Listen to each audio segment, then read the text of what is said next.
Gate City 69 straight district games in a row they've won. As they've got it now in, trying to work the ball inside as they get it up to Compton. Compton with the basketball over to Eli Starnes. Starnes being guarded, double team, as gets it to Sally. Sally with the basketball now, kicks it back up to Starnes. Starnes over to Compton. Compton's going to drive, gives it inside to DeAndre. DeAndre thought better of it, and he gets it back up to Dean with 1:50 left. Dean with the basketball. He's going to go in, and he will be fouled. It's kind of funny. I didn't mean to laugh over top of it. Gabe Brown tried to foul him and kind of punched him in the stomach, and the referees didn't call it. So Dean kind of looked at Brown and then just decided to drive in. Foul will go on Joey Yates. That's his second foul, only the fourth team foul. As ball's knocked away, stays Gate City. 1:45 left, 55-51. Yeah, Dean and Brown just both kind of stopped and looked at each other, and then Dean just took off. So the inadvertent foul as gets it to DeAndre Mack. It's in up at the top of the key. Gets it to Bradley Dean. Dean with 1:40 left. Gate City with a 4-point lead, and I think there's going to be another foul, and there is. I think that's going to go on Gabe Brown possibly. Maybe it's a makeup for the other one. That's going to be his third. If that's the case, that's who they're giving it to, and it looks like we're going to have – no, I take it back. They gave it to Gabe Brown. Gabe Brown, they did. I'm sorry. That's his first foul. I marked it under Brody counts. All right, so they'll take a full one. We'll take it with them. You're listening to the home of Blue Devil Sports. This is Gate City Sports Radio. America's ingenuity in medicine advanced the world. Premier Pharmacy's innovation has changed the profession. At Premier Pharmacy, what we create is personal. For our patients, one size doesn't fit all. So let the grocery stock your food. Let the retail chains print your photos. Let the supercenters sell you shampoo. At Premier Pharmacy, we'll make your medicine. For more information, call 423-245-1022 or visit rxpremier.com. The place where legends are born.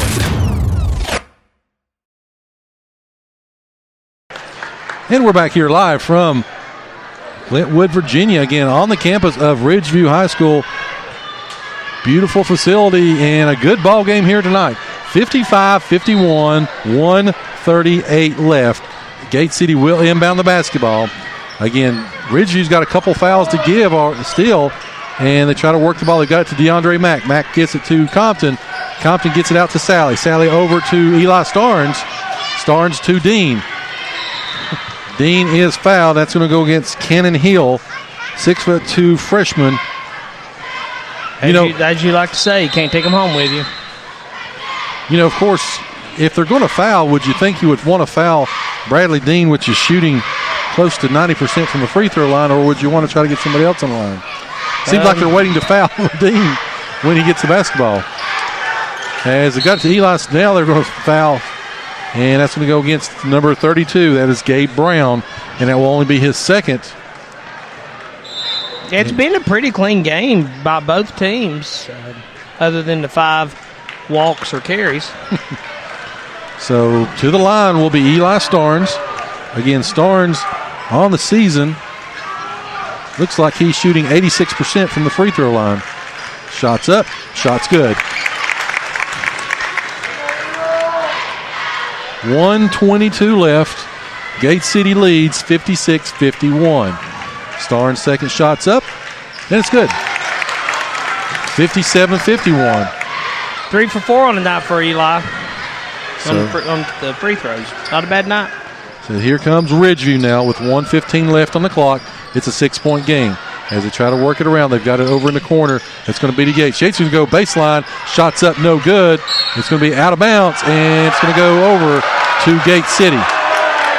They said it went out on Adkins. Adkins disagreed and thought it went out on Sally, but I kind of like the official's call there.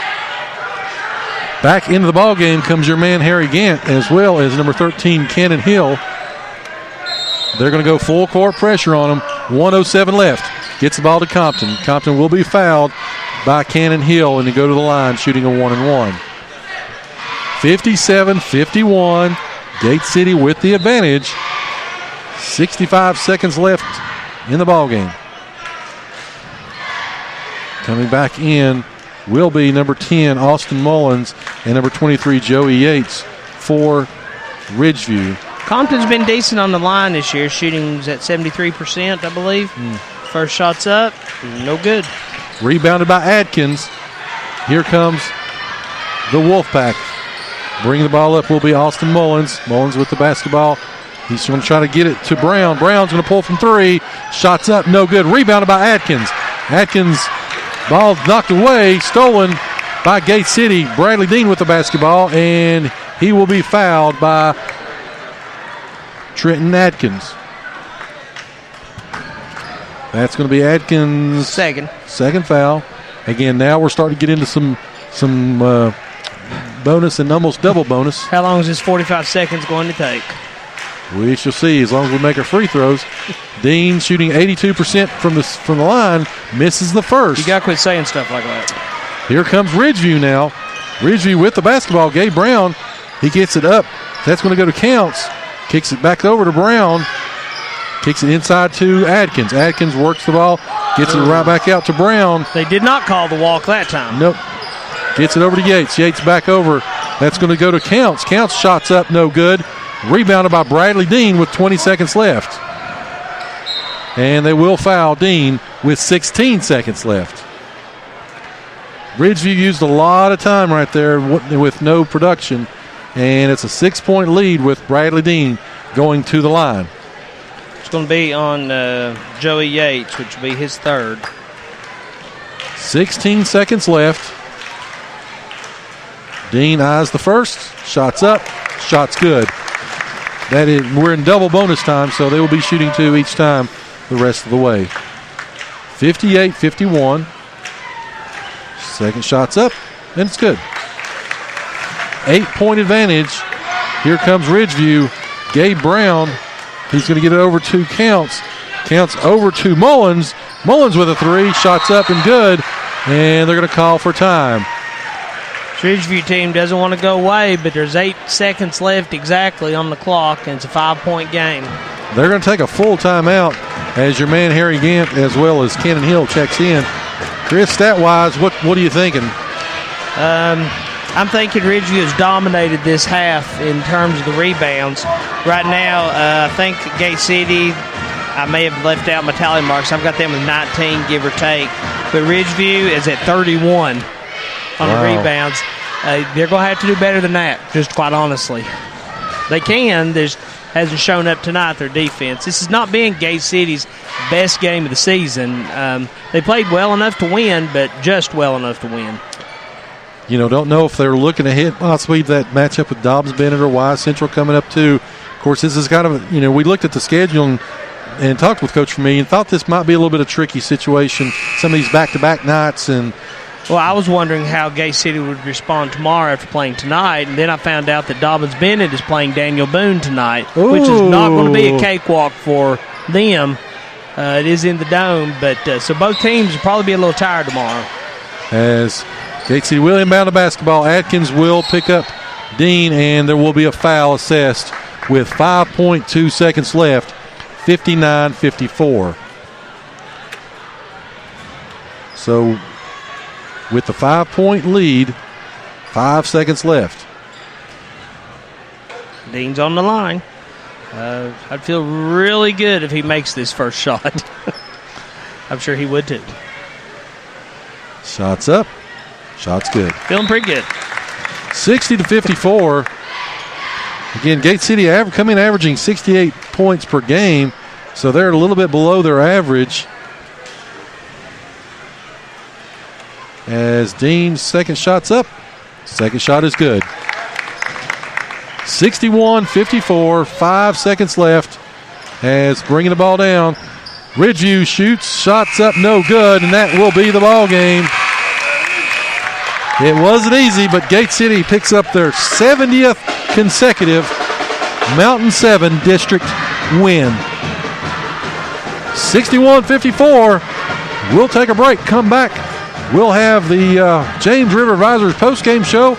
We'll talk about the play of the night, stat of the night, player of the game, and we'll look ahead to Dobbs-Bennett tomorrow night. Gate City wins 61-54. You're listening to The Home, of Blue Devil Sports. This is Gate City Sports Radio. This is Campbell Carter, and you're listening to the home of Blue Devil Sports. This is Gate City Sports Radio. The wait is over.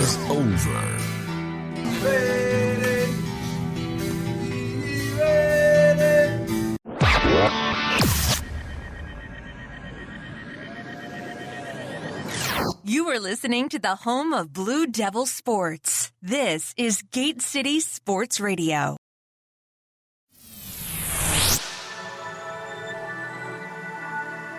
The place where legends are born.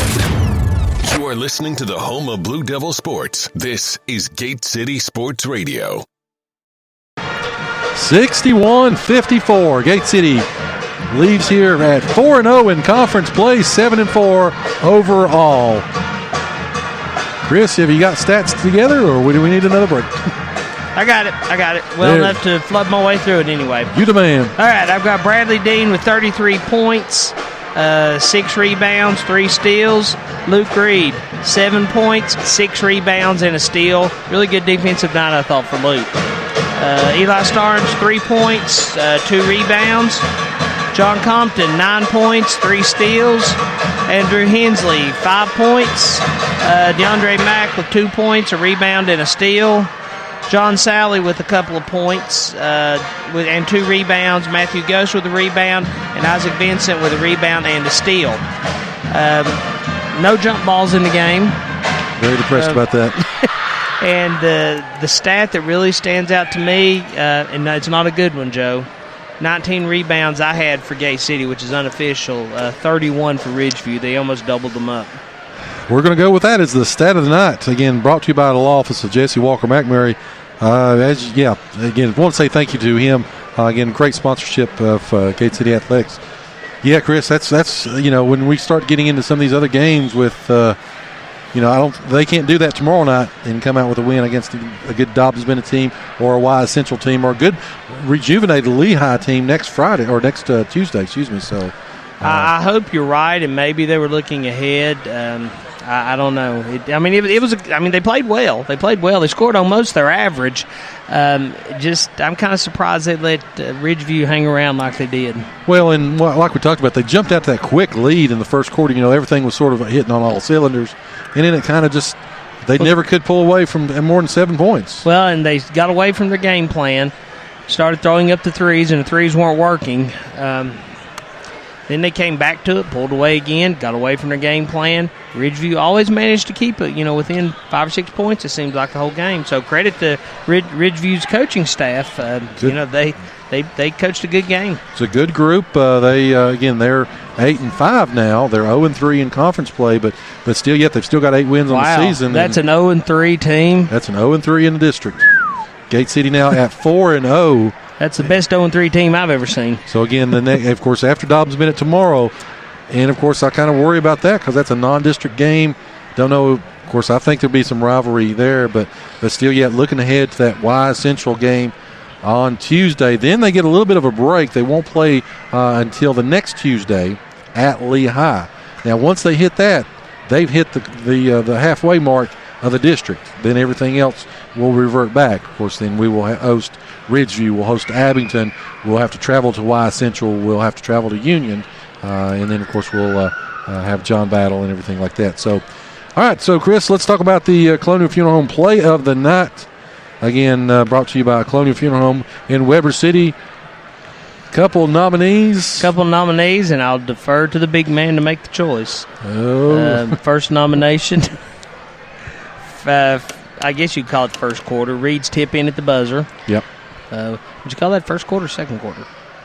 That'd be the first quarter. Okay, in the first quarter. Unlike Mr. Hensley's shot. He did tip it while the clock was still. You're right. So, although I will argue that Hensley did the same. Hensley should have called Cannon, but anyway.